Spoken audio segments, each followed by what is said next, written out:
Eu queria ler com vocês aqui um texto que está em Lucas, no capítulo 1, versículo 26. Nos diz assim, que no 6º mês foi o anjo Gabriel enviado da parte de Deus para uma cidade da Galiléia chamada Nazaré, a uma virgem desposada com um certo homem da casa de Davi, cujo nome era José. A virgem chamava-se Maria. E entrando o anjo, aonde ela estava, disse: alegra-te.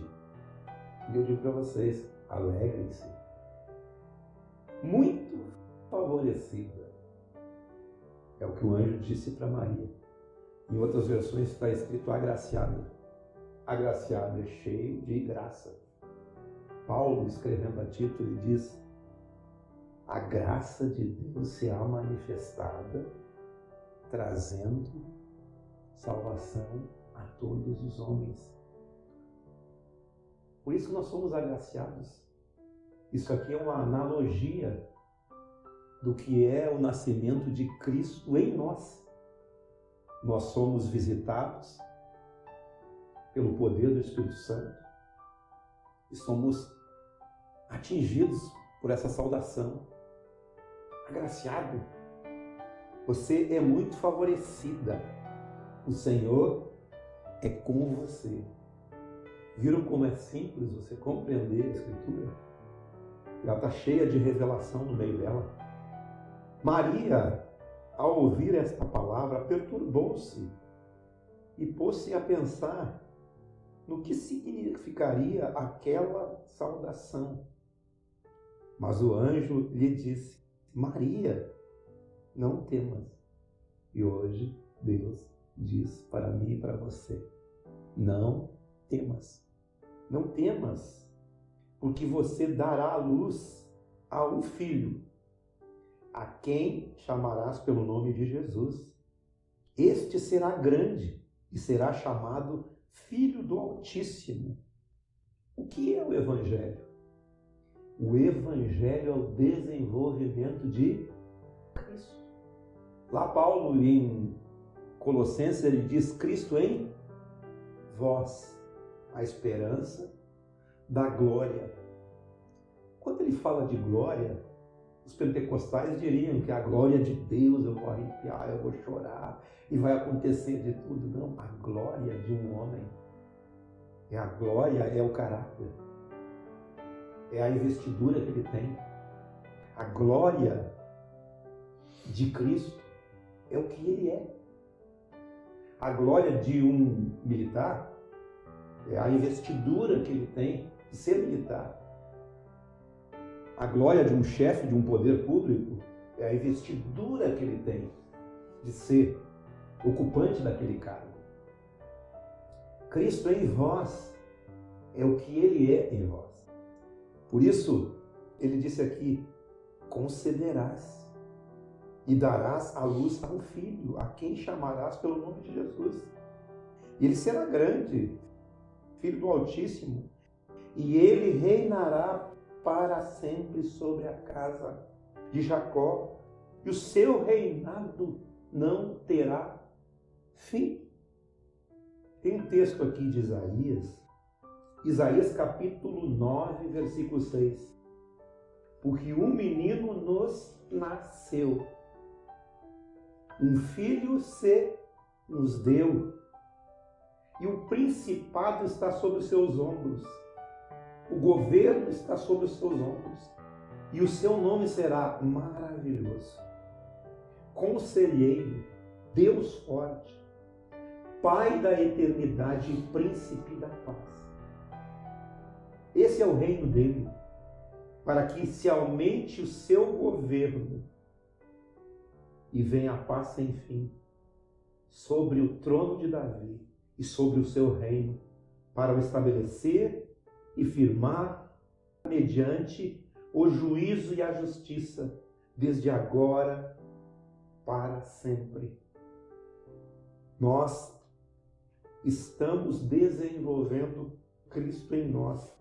E nesse texto ele vai dizer como isso se desenvolve. Primeiro, você recebe o aviso de Deus. Você recebe a mensagem de que Deus está nascendo dentro de você. Que Cristo está nascendo dentro de você. Maria disse ao anjo: mas como será isso? Como vai acontecer? Eu não tenho relação com homem algum. E respondeu o anjo: descerá sobre ti o Espírito Santo e o poder do Altíssimo te envolverá com a sua sombra. Por isso também o ente santo que há de nascer será chamado Filho de Deus. O novo nascimento, que é nascer da água e do Espírito. O primeiro nascimento nosso é o nascimento natural. Nós nascemos naturalmente. Mas o novo nascimento é nascer espiritualmente. É nascer da água do Espírito. Quando Jesus teve a conversa com Nicodemos, ele disse: quem não nascer de novo não pode ver o reino de Deus. Mas quem não nascer da água e do Espírito não pode entrar no reino. Uma coisa é ver o reino, outra coisa é entrar no reino. Nós podemos ver o reino e não ter entrado nele. Para entrar no reino, é o reino que se nasce de dentro para fora. Provérbios diz, Provérbios, capítulo 20, versículo 27. O espírito do homem é a lâmpada do Senhor, a qual esquadrinha todo o mais o íntimo do seu corpo. Como acontece o novo nascimento? Você recebe o poder do Espírito de Deus. O poder do Espírito é a ativação da consciência. Dentro de nós existe um espírito humano. É dentro do espírito humano, pela fé, que esse milagre acontece. Que é nascer da água e nascer do Espírito. É nascer do Espírito. É nascer da mesma natureza de Deus. Como é que Jesus foi gerado no ventre de Maria? Ele foi gerado pelo poder do Espírito. Porque ela não teve relação sexual com José. Por isso que ele foi considerado santo, porque ele não nasceu de semente pecaminosa. Porque a semente pecaminosa passou pelo homem desde Adão até os nossos dias. Por isso é necessário que a gente nasça de novo. Porque o que é nascido da carne é carne. Mas o que é nascido do Espírito é Espírito. Por isso que importa-vos, como Jesus disse para Nicodemos, que você nasça de novo. E como acontece isso? O vento sopra onde quer. Não sopra num lugar específico, geográfico. O vento de Deus não tem a ver com geografia. Tem a ver com a percepção humana. Em qualquer lugar, em qualquer hora, em qualquer pessoa. Independente se eu for lá e falar com ele. Independente se alguém falou sobre Jesus com ele. O novo nascimento é um nascimento dentro da percepção humana. É dentro de você que acontece o milagre. Como acontece isso? Descerá sobre ti o Espírito Santo. Mas como? O homem pode nascer sendo velho, disse Nicodemos. Tu és mestre em Israel, Nicodemos. E tu não sabe isso? Que é nascido da carne é carne, que é nascido do Espírito é Espírito. O vento sopra onde quer. Ouve-se a sua voz. Não sabe nem de onde vem, nem para onde vai. Assim é todo aquele que é nascido de Deus. Não sabe como acontecer. Tem muita gente sendo nascida de Deus, em qualquer momento, em qualquer lugar, em qualquer região do planeta, independente de nós ter ido lá. O vento sopra onde quer. Assim é tudo que é nascido de Deus. Choca as religiões isso. Porque é o poder de Deus fazendo que aquela pessoa tenha esse milagre dentro dela. Porque se depender de nós, então a salvação não foi por Jesus. A salvação eu tenho que levar para Ele. Jesus Cristo fez um sacrifício eterno na cruz. O Cordeiro de Deus foi morto antes da fundação do mundo. Na cruz ele entrou na história e se revelou na história. O Verbo se fez carne, habitou entre nós, cheio de graça e de verdade. Nós vimos a sua glória como a glória do unigênito do Pai, cheio de graça, cheio de verdade. A lei veio por intermédio de Moisés, mas a graça e a verdade por intermédio de Jesus. Por isso que é necessário que Jesus nasça em nossas vidas. E quando nós cremos, o espírito humano é ativado. Por isso o importante é você continuar desenvolvendo o Evangelho de Jesus pela fé.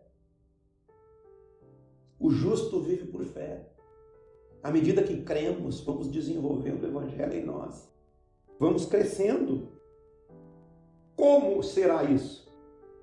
Descerá sobre ti o Espírito Santo, o poder de Deus te envolverá com a sua sombra, por isso também o ente santo que há de nascer de ti será chamado Filho de Deus. Lá em Mateus, quando o anjo deu o anúncio para Maria sobre o nascimento de Cristo, ele disse: esse menino será chamado de Emanuel, que quer dizer Deus conosco. Jesus disse, quando esteve aqui na terra: eu estarei convosco todos os dias. Quando eu falei do Evangelho, qual a importância do Evangelho dentro de nós? Quando eu falei sobre a certeza que o Evangelho nos dá, é de que no mundo nós teremos aflições. Essa é a certeza. Mas Jesus disse: tende bom ânimo, tende fé. Eu venci o mundo. Ele venceu sendo homem. Fique certo de que o Jesus que nos salva não é o Jesus Deus, é o Jesus Filho do homem. Por isso que ele é Filho do homem, que ele é o homem que nem eu e você. Porque para Deus seria bem fácil ele fazer assim, nós estaríamos salvos. Mas ele, como homem, ele nos salvou. E nos disse: ó, você tem a certeza que você vai ter aflição, mas tem de bom ânimo, eu venci. Você vai vencer também. Eu estarei convosco todos os dias, até a consumação de tudo. É só olhar para a Escritura, o nome dele é Emanuel, que é Deus conosco. É todo sempre. Ele está com você, ele nunca se afasta de você. Ah, mas se eu pecar? Se eu pecar, você tem o Espírito Santo dentro de você. Quando você tem consciência do pecado, você já está perdoado. O problema é você não ter consciência do pecado. Aí você está perdido. Quando temos consciência do pecado, há uma unção de arrependimento sobre nós. Você pode se arrepender. Todos nós pecamos por gesto, por palavras, por ações, por pensamentos. Enfim. O pecado está na nossa porta, cabe a nós dominá-lo. Como Deus disse a Caim, e ele não dominou, matou seu irmão. Cometeu homicídio contra seu irmão. Mas Deus está conosco. A nossa vida cristã é uma vida de desenvolvimento da fé. Desenvolvimento do reino de Deus, desenvolvimento do Evangelho. O Evangelho em nós é a esperança de que nós seremos que nem Cristo. Esperança da glória, do que Ele é, do seu caráter, da sua mansidão, temperança, seu domínio próprio. O fruto do Espírito é amor, alegria, a fé, mansidão, temperança, domínio próprio. Contra essas coisas não existe lei. E aqueles que creram já não são mais dominados pelas obras da carne. Somos dominados pelo fruto que é desenvolvido em nós, à medida que crescemos no Evangelho. O Evangelho tem que ser o nosso norte, a nossa direção. Como diz no quartel, tem que ser o nosso azimute. Azimute é direção. Se azimuta ali, é aqui. Temos que seguir pelo Evangelho, vivendo em fé, crendo, apesar das dificuldades do dia a dia, apesar das intempéries, dos temporais, das tempestades da vida, que vem aí nas nossas famílias, coisas que acontecem que nos aborrecem, mas que a gente continua crendo e tendo bom ânimo. Cada dia desenvolvendo, mas não podemos perder a consciência do Evangelho em nós. Nosso espírito está ativado, está vivo, porque recebemos o poder do Espírito Santo sobre nós. Descerá sobre ti o Espírito, e ele te envolverá e te fará crescer no Evangelho. Amém?